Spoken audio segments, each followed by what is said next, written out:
Hello and welcome to my home. My name is Ann Arnott, and today we are going to take a look at meal planning and how food is used for compost versus food that is being discarded into the waste bin, and how to keep things in line with what works well in composting and other things that should be discarded in the waste. So we've started the day at breakfast time, and we prepared a typical breakfast, what you would see in homes across the country, and we're going to go through and help people understand what items go in the compost and what should be discarded. So to help us, we have Robyn Harvey, our Community Compost Champion, who we're very proud to have with us today on the show. And to get started, we have already prepared some bacon done by TREA, and some eggs done by Sage, and Raina has graciously prepared some fruits and vegetables that we're going to be enjoying for breakfast today. So come take a look. So would there be any problem if I did accidentally put something in the bin that would cause any issues? What happens is that whatever won't compost, you're going to screen it out eventually anyways. Because there are sometimes pieces of broken glass that get in there, stuff that you wouldn't necessarily want in your garden. You wouldn't want to step on it later on. So you want to pull those little things out that are like that. There are some plastics that get in because they look very much like a fiber of real, of living things. So, for example, people buy mats in front of their door. And that's usually made out of hemp or some other rope material. And it's woven. In some countries they make it out of plastic and they sell it as if it was made of a natural fiber. So when a hemp rug rots, you can throw it into the compost because it will completely be consumed by the composting bacteria. But the plastic ones won't. Right. Not in our lifetime anyways. We're a family of 5, so I mean it varies. Some days we could produce more food waste than other days. It depends what we make for dinner, who likes it, like a variety of things. So what did we have for dinner this week? We had tacos. That didn't produce very much waste. We had Indian food, which I think is still in the fridge because it's an acquired taste. That's the interesting thing. Most of the waste that goes into compost is the stuff that goes to the back of the fridge because people don't want it anymore. So the back of the fridge becomes your main storage holding site for anything that's going into the compost. People don't realize that. The other part of it is usually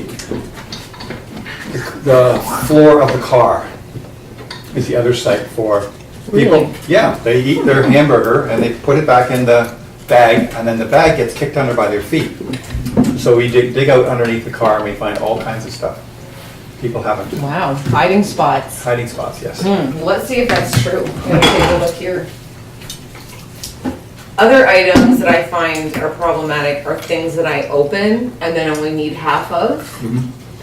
So I guess it's important to plan a meal using the extra ingredients that you had left over. So within a week, I would say, to maybe make a spaghetti sauce or a lasagna or something. And then this cabbage that I got, I used half of it because it was huge, and then now I don't know what to do with this. So maybe Googling up some recipes or making a coleslaw. Well, most families usually use up what's in the fridge day. Oh yeah. Some families it's Fridays, and some people it's Mondays, whatever. Okay, so I have some leftover meats that nobody used. It's just typical stuff, we'll have sandwiches, this and that, and then somehow we forget, so that doesn't go to the composter. No, that would go to your bokashi.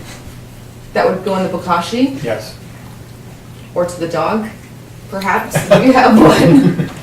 Wait, we're not supposed to feed the dogs those things, are we? So yeah, half-eaten sandwich, that can go in. These berries, look like they've seen better days, probably maybe mix them in a shake, that would be a good alternative. Those look good. Cookie. I think that's about it. Oh, the Indian food here.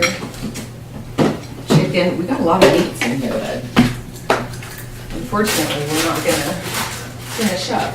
So you have a composter and a bokashi composter? And do you have a worm bin as well? I don't. Not the worm bin, no.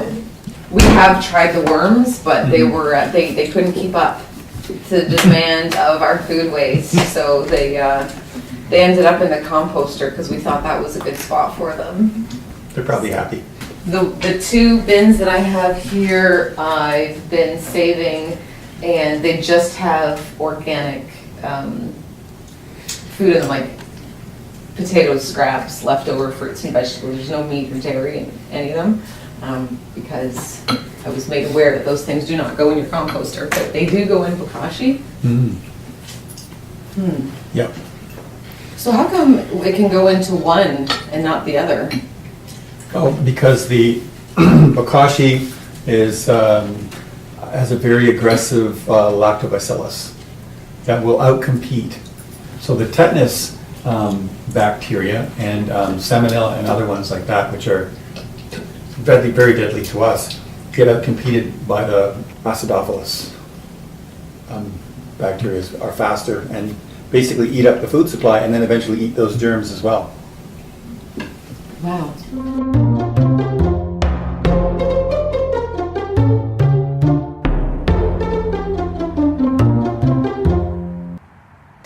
And this is our food waste here from this morning's breakfast. And so what we have here is some paper towel. It's pretty dry, doesn't really have much on it, but this so the problem with the paper towels is with any paper in general is that in order for the paper to be as white as it is, they bleach it.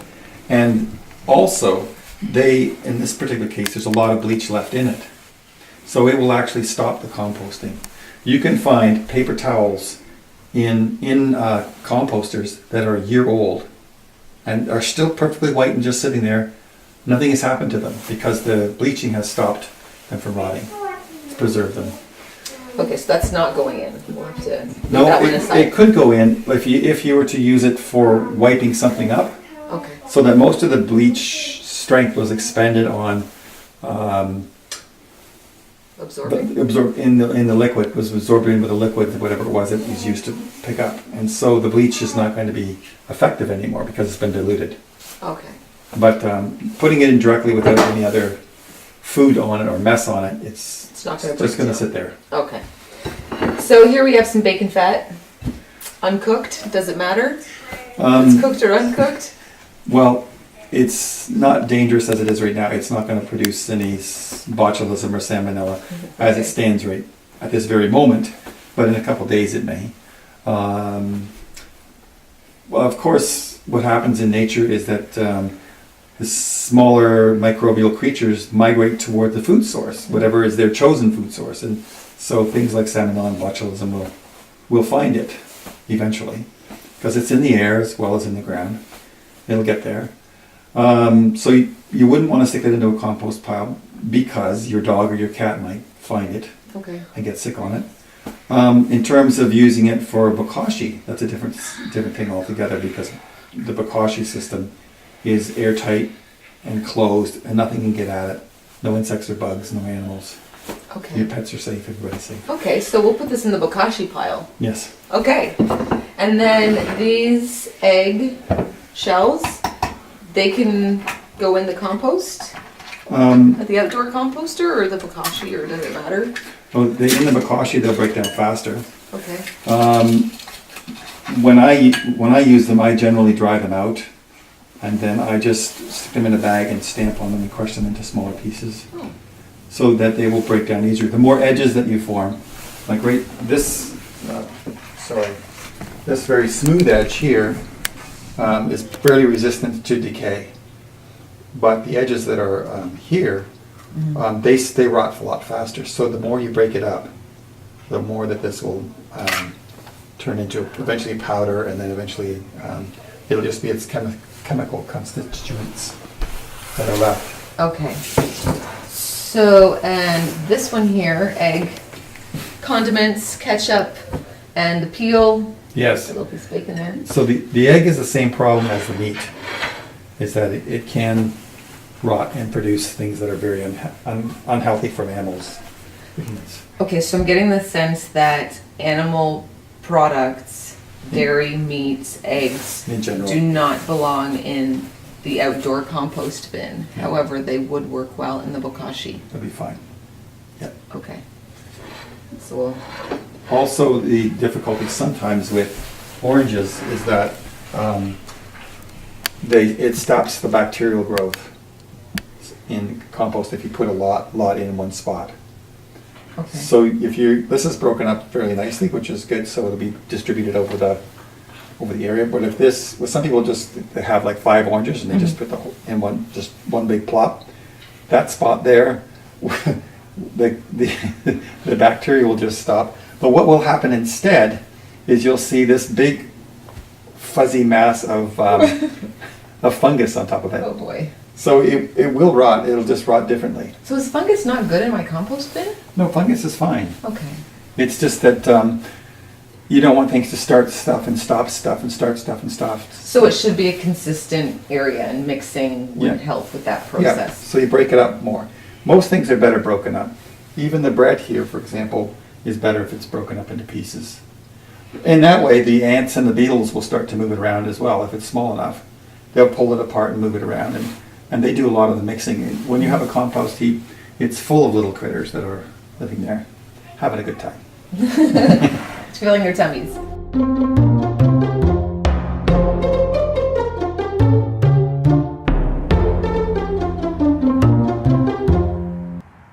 Does it matter that there's butter on this toast? Well, what will happen is that the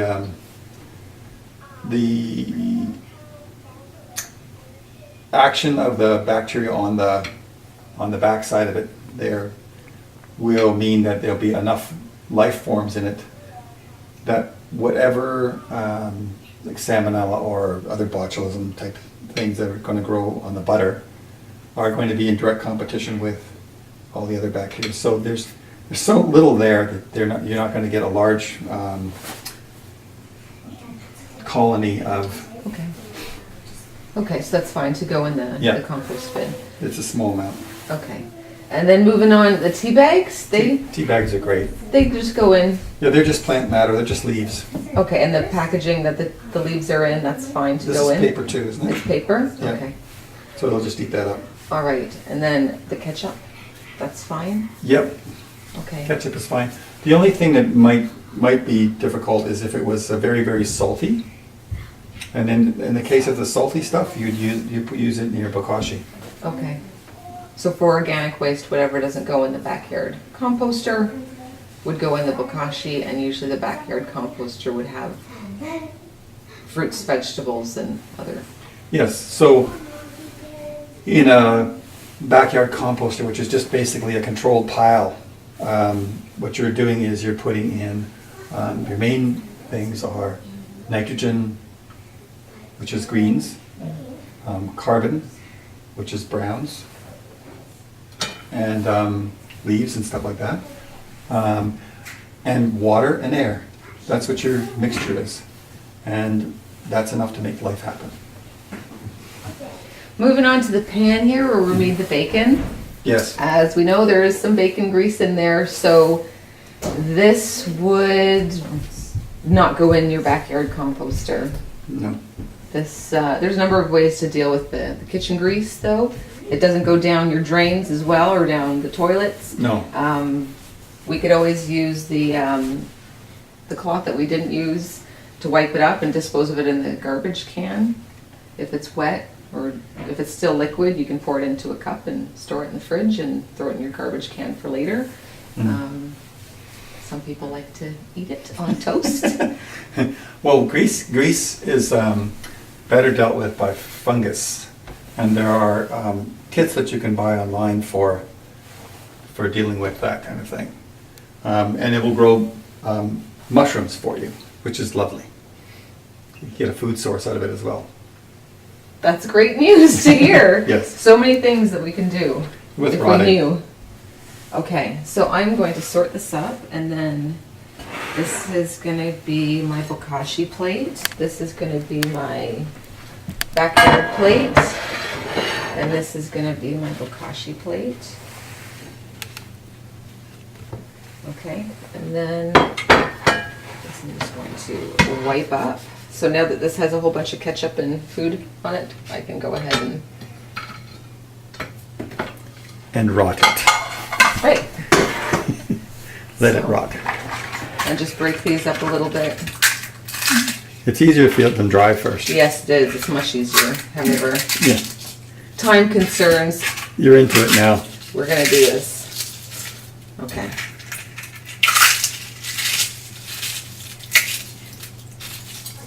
Wonderful. So now it's ready to go in.